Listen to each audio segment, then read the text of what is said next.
오늘은 사랑을 위해 사랑하라, 사랑을 위해 사랑하라라는 제목으로 우리 하나님 말씀 함께 나누도록 하겠습니다. 우리는 행함과 믿음에 대한 야고보의 핵심 주장을 살피고 있는데, 야고보는 참된 믿음과 행함은 동시에 일한다. 이 두 개를 떼어놓을 수 없다. 동전의 양면처럼 뗄래야 뗄 수 없는 관계라 이렇게 말하고 있는 겁니다. 이것을 설명하고 더 강조하기 위해서 오늘 본문에서 야고보는 가상의 상황을 이제 등장시켰는데 18절 보시면 어떤 사람은 말하기를 너는 믿음이 있고 나는 행함이 있으니 행함이 없는 내 믿음을 내게 보여봐라. 나는 행함으로 나의 믿음을 너에게 보여주겠다. 이렇게 말하는 장면을 이제 가상으로 설정을 한 겁니다. 아마 신약 성경에서 가장 어려운 난해 구절 하나를 꼽으라 하면 모든 학자들은 이 야고보서 18절 말씀을 꼽을 겁니다. 우리는 너무나 쉽죠. 그런데 이게 헬라어 원문을 보면 당시에는 이게 구두점이나 뭐 쉼표나 따옴표가 없이 글을 쓰던 시대였기 때문에 이게 주어가 누구인지 주체가 누군지 전혀 알 수 없는 문장이 바로 이 문장입니다. 그래서 가장 어려운 구절이다 이렇게 얘기하는 구절인데, 근데 이제 문맥을 살펴보면 야고보서 전체의 이 기조가 행함을 강조하는 것이기 때문에 이 구절도 행함이 얼마나 중요한 구절인가 하는 것으로 우리가 읽는 것이 타당한 겁니다. 그래서 이 구절을 해석할 때는 행함이 없으면서 믿음이 있다고 주장하는 사람은 실체 없는 믿음이다. 자기 자리 없이 둥둥 떠다니는 유령과 같은 귀신과도 같은 믿음을 가진 것이다. 이렇게 말한다고 이해하는 것이 가장 쉽게 우리가 이해할 수 있는 겁니다. 제가 종종 귀신 같은 믿음이라는 표현을 쓰는 거 여러분 많이 들으셨을 텐데, 이 구절이 바로 그 귀신 같은 믿음을 가진, 어찌 보면 귀신보다 못한 믿음을 가진 사람들을 책망하는 겁니다. 그런데 이게 불신자들을 향해서 야고보가 쓴 게 아니고 신자들을 위해서 쓴 겁니다. 그러니까 믿고 있다 하는 크리스찬들을 위해서 이 편지를 썼기 때문에 초대 교회 때도 그렇고 이 시대도 그렇고 귀신 같은 믿음 가진 사람이 많다, 혹은 귀신보다 못한 믿음을 가진 크리스찬들이 많다 하는 것을 우리가 자연스럽게 알 수가 있습니다. 왜 귀신보다 못하다고 얘기하느냐? 귀신은 하나님이 한 분이신 것도 알고 하나님이 하나님이신 것도 알고 그래서 두려워 떨기라도 하잖아요. 근데 크리스찬들은 하나님 한 분이라고 입으로는 얘기하고 믿는다고 얘기하면서 그 믿음에 대한 행함도 없고 또 두려워 떨지도 않으면서 하나님에 대해서 함부로 얘기하기 때문에 오히려 귀신보다 못한 믿음을 가진 것이다, 이렇게 말씀을 드리는 겁니다. 하나님을 믿는다는 건 우리에게 무슨 의미가 있는가? 이 하나님 나라 백성으로 산다는 것은 이제 지난 날의 삶에서, 육에 속한 삶에서, 죄에 노예된 삶에서 본질적으로 다른 삶을 살게 됐다 하는 의미입니다. 계명이라는 게 뭡니까? 10계명. 뭐 살인하지 말라, 뭐 도적질하지 말라. 그럴 필요가 없는 사람이 됐다는 겁니다.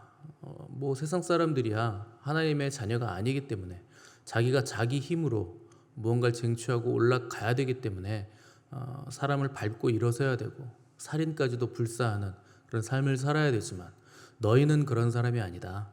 너희는 이제 나의 자녀들이고 나의 백성들이다.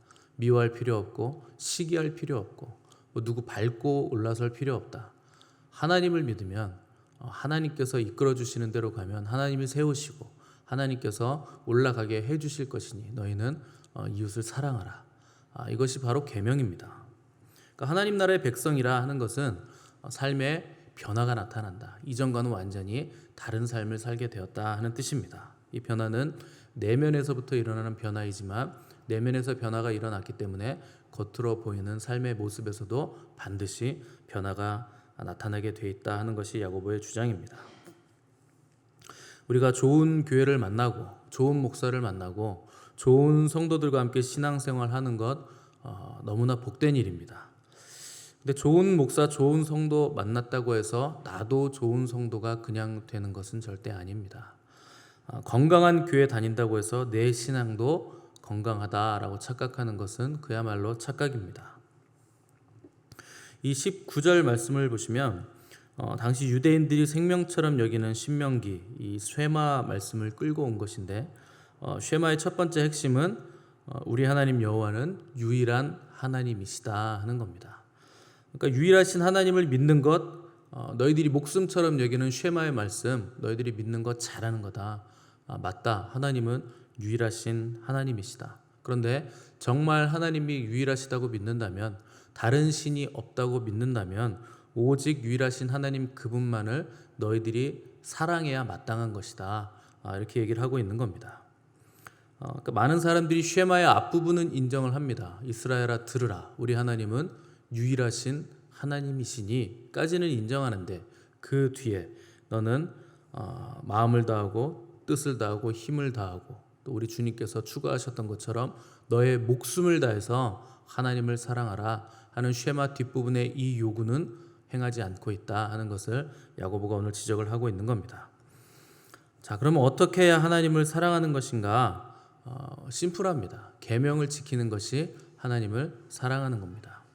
이건 뭐 우리 주님께서 이미 말씀해 주신 겁니다. 그래서 쉐마의 뒷구절도 오늘 내가 내게 명하는 이 말씀을 너는 마음에 새기고 너희 자녀에게 부지런히 가르치고 강론하고 손목에 메고 미간에 붙여서 표로 삼으라, 이렇게 명령을 하는 겁니다. 단순히 그냥 붙여놓으라는 게 아니라 그렇게 붙여놓고 계속 반복하고 암기하고 또 계속 인지하면서 너와 너의 가족, 자녀들이 하나님을 사랑하는 것에 목숨을 걸어야 된다 하는 것을 강조하는 것이고, 그것이 구약시대 백성들이 하나님을 사랑하는 방법이었다 하는 겁니다. 신약에 넘어와서도 마찬가지입니다. 우리 주님도 제자들에게 나의 계명을 가지고 지키는 자라야 나를 사랑하는 자다. 계명을 지켜야 사랑을 한다는 겁니다. 우리는 반대로 생각하죠. 내 마음에 하나님을 사랑하는 뜨거운 사랑이 샘솟고 뜨거운 열정이 있고 막 견딜 수 없는 마음이 있어서 하나님을 사랑할 때 내가 계명을 지킬 수 있겠다 이렇게 생각하지만 정반대입니다. 성경의 개념은 계명을 지켜야 하나님을 사랑하는 사랑이 우리 마음에서 생겨나게 된다 하는 겁니다. 계명을 가지고 지키는 자라야 나를 사랑하는 자니, 나를 사랑하는 자는 내 아버지께도 사랑을 받을 것이고 나도 그를 사랑해서 그에게 나를 나타낼 것이다. 이것이 주님의 말씀입니다. 그러니까 주님을 사랑하는 방법은 너무나 쉬운 겁니다. 주님의 계명을 지키면 되는 겁니다. 그럼 주님의 계명이 너무 지키기 어렵지 않느냐 이런 생각을 하시는 분 계시겠지만, 주님은 우리에게 새 계명을 주셨는데 서로 사랑하라. 이것이 계명입니다. 이것이 구약에서도 서로 사랑, 그러니까 하나님 사랑, 이웃 사랑인데 구약에서도 사랑이 계명이고 신약에서도 새 계명을 주신다고 하면서 똑같이 하나님을 사랑하고 이웃을 사랑하라, 똑같은 계명을 주신 것입니다. 근데 왜 새 계명인가? 사랑의 방법이 바뀌었기 때문에 새 계명인 겁니다. 구약에서는 너희가 율법을 지켜야 사랑을 하는 것이다 이렇게 얘기하셨지만, 신약에 와서는 너희가 사랑할 수 있는 거 아니다. 내가 사랑할 수 있도록 성령님을 보내주겠다. 그래서 성령님이 우리 안에 오실 때 비로소 우리의 힘이 아니라 성령의 능력으로, 성령의 열매로 우리가 사랑할 수 있게 되기 때문에 완전히 다른 개념의 새 계명을 우리에게 주셨기 때문에 새 계명이라고 주님께서 표현을 하신 것입니다. 그러니까 구약의 계명이나 신약의 새 계명이나 모두 하나님을 너희가 사랑하기 원한다면, 그리고 정말 사랑한다면 너희 이웃들을 사랑해라. 이 두 개는 같은 것이다. 결국 우리 눈에 보이는 것은 이웃 사랑밖에 남는 게 없는 겁니다. 하나님 사랑하는 것은 우리가 알 수가 없어요. 저 사람이 정말 하나님 사랑하는가, 정말 신실한가. 인간의 눈으로 봤을 때는 절대적으로 우리가 평가를 할 수가 없는 겁니다. 중심을 보실 수 있는 분은 하나님밖에 없기 때문에 우리가 하는 모든 평가들은 불완전하고 왜곡되어 있고 우리의 생각과 편견에 갇혀있는 평가들이기 때문에 절대 완전한 평가들이 될 수 없습니다. 그래서 중심을 우리는 판단할 수 없기 때문에 결국 그가 하나님을 사랑하는 것을 뭘로 판단하는가? 이웃과의 관계, 그 사람이 이웃을 대하는 태도, 그 사람의 입에서 이웃을 향해 나오는 그 말, 그것으로만 우리는 판단할 수가 있게 되는 겁니다. 결국엔 사랑이 모든 것입니다. 그래서 사랑을 하기 위해서, 하나님을 사랑하기 위해서 우리는 이웃을 사랑을 해야 되는 것입니다. 우리가 예배하는 이유, 성경을 읽는 이유, 공부하는 이유, 우리가 양육받는 이유, 모든 것의 목적은 다 이 사랑에 있는 겁니다. 보이지 않는 하나님 사랑, 보이는 이웃 사랑으로 증거되기 때문에 어렵더라도 우리가 하나님의 도우심을 구하면서 주변 사람들을 사랑하는 것에 우리가 목숨을 걸어야 되는 겁니다. 사랑은 하나님의 속성이고 미움은 마귀의 속성입니다. 사랑하는 것은 하나님의 속성이고 시기와 질투는 마귀에게 속한 것입니다. 그래서 사랑하는 자는 하나님께 속했고 미워하는 자는 마귀에게 속했다. 요한은 계속 이렇게 말을 하고 있는데, 사랑은 하나님께 속한 것이니 사랑하는 자마다 하나님으로부터 나서 하나님을 알고 사랑하지 아니하는 자는 하나님을 알지 못하느니라. 그러니까 사랑하는 사람은 하나님께로부터 태어난 새 사람이다, 거듭난 사람이다, 이렇게 말을 하는 것이고, 그는 하나님을 아는 사람이라. 그런데 사랑하지 않는 자는 하나님을 모르기 때문에, 하나님을 알지 못하기 때문에 사랑하지 못하는 것이다, 이렇게 기록을 했습니다. 왜 우리의 사랑은 이랬다 저랬다 불안할까요? 하나님을 잘 모르기 때문에, 하나님의 사랑을 깊이 모르기 때문에, 그 사랑의 깊이와 높이와 너비를 잘 모르기 때문에 우리가 사랑을 하지 못한다 하는 겁니다. 또한 왜 우리의 사랑은 이랬다 저랬다 왜곡되고 비틀어져 있는가? 하나님의 방법대로 사랑하지 않기 때문에, 하나님이 주신 계명대로 사랑하지 않기 때문에 이랬다 저랬다 하는 겁니다. 사랑은 내 방법이 아니라 하나님의 방법대로 하는 겁니다. 우리에게는 사랑이 없잖아요. 여러분, 객관적으로 내 안에 샅샅이 내 안을 살펴봤을 때 여러분, 사랑이 있습니까? 우리 안에는 사랑이 있을 수가 없습니다. 타락한 인간은 사랑할 수 있는 아무런 근거도 내용도 가지고 있지 않기 때문에, 반드시 우리가 누군가를 사랑하려면 이 사랑은 외부로부터 우리에게 들어와야 되는 겁니다. 우리 안에서 사랑이 샘솟는 것 불가능합니다. 그래서 주님은 내가 너희를 사랑한 것 같이 너희도 서로 사랑하라. 그러니까 사랑의 방법, 사랑의 기준을 주님에게 두신 겁니다. 내가 사랑한 것 같이 사랑해야 된다. 너희는 너희의 스타일대로 사랑하면 안 된다. 근데 우리는 우리 스타일대로 사랑을 하려고 합니다. 그래서 내 생각, 내 방법대로 사랑하기 때문에 자녀들을 사랑할 때도 내 마음대로 사랑하고, 부부간의 사랑도 내 생각대로 사랑해서 내 마음 같지 않네, 이런 걸 깨닫게 되고, 맨날 싸우는 거예요. 아니, 사랑해줬는데 왜 화를 내지? 그래서 화가 나는 겁니다. 왜요? 자기 방법대로 사랑했으니까. 기본적으로 하나님의 방법은 상대방의 필요를 채우는 게 사랑입니다. 그 기본 전제예요. 사랑은 내가 만족하는 게 아니고 사랑받는 그 상대가 만족을 해야 됩니다. 그러니까 내 방법대로 사랑하면 상대는 만족이 없어요. 그거는 사랑이라고 부를 수도 없는 겁니다. 그래서 남자와 여자는 완전히 다른 존재죠. 그 여자는 원심력을 가지고 있잖아요. 자꾸만 안으로 끌어당기고, 남자는 구심력을 가지고 있거든요. 바깥으로 튀어나가려고 합니다. 그 싸움은 끊이지 않는 거예요. 여자는 자꾸만 들어오라고 당기고, 남자는 좀 냅두라고 바깥으로 나가고, 이 줄다리가 팽팽하니까, 서로의 방법대로 사랑하려고 하니까 계속 긴장만 있는 겁니다. 그러면 그냥 시한폭탄 같은 거죠. 언제 터질지 모르고. 그러다가 핀트가 한번 나가면 남자분들이 집 나가서 한동안 안 들어오기도 하고, 어디 동굴 속에 들어가서 한동안 안 나오기도 하고, 뭐 이런 일들이 생기는 이유는 서로가 서로의 방법대로 사랑하지 않고 내 방법대로, 내 원함대로 충족해 주겠다고 자꾸만 주는데 필요 없는 걸 주는 겁니다. 그건 사랑이 아닌 거예요.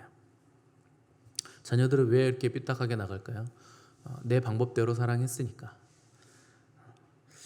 하나님을 믿는 것도 내 마음대로 믿는 사람들이 굉장히 많습니다. 이게 우리의 문제예요. 자기 감정이나 자기 생각이 믿음의 기준, 신앙의 기준이 되니까 이상한 믿음을 가지고 있는 겁니다. 그러니까 교회도 자기 오고 싶을 때 오고, 헌금도 기분 좋으면 많이 했다가 기분 나쁘면 조금 하고. 예전에도 헌금을 1,000원 하시는 분들이 있었는데 아직까지 1,000원 하시는 분 봤어요. 30년이 넘었는데. 많고 적음의 문제가 있는 게 아닙니다. 하나님을 향한 마음이 그 정도다, 이렇게밖에 평가가 안 되는 겁니다. 성경은 정직한 11조 드리라고 나와 있는데, 11조도 성경의 요구가 아니라 자기가 율법을 딱 정해놓고 온전한 11조를 안 드리죠. 그러면서 뭐 한 주에 얼마씩 감사헌금으로 11조를 대충 때우시는데 자기 멋대로 믿는 겁니다. 그러니까 믿음도 자기 멋대로 믿고, 신앙도 자기 멋대로 신앙생활을 하고, 사랑도 자기 멋대로 하고 있다 하는 겁니다. 다 왜곡된 믿음이고 일그러진 신앙이고 잘못된 사랑의 방법들입니다. 스스로 착각하는 신앙, 또 스스로 착각하는 믿음, 스스로 착각하는 사랑을 하기 때문에 우리의 관계가 다 어그러지고 왜곡되는데, 그렇게 하다 보면 나중에 다 망합니다. 되는 게 하나도 없고 내놓을 게 하나도 없는 삶을 살게 되는 것입니다. 그래서 사랑이라고 다 같은 사랑이 아니고 믿음이라고 다 같은 믿음이 아닙니다. 예수님은 내가 너희를 사랑한 것 같이 너희도 서로 사랑하라, 이렇게 기준을 정해 주셨습니다.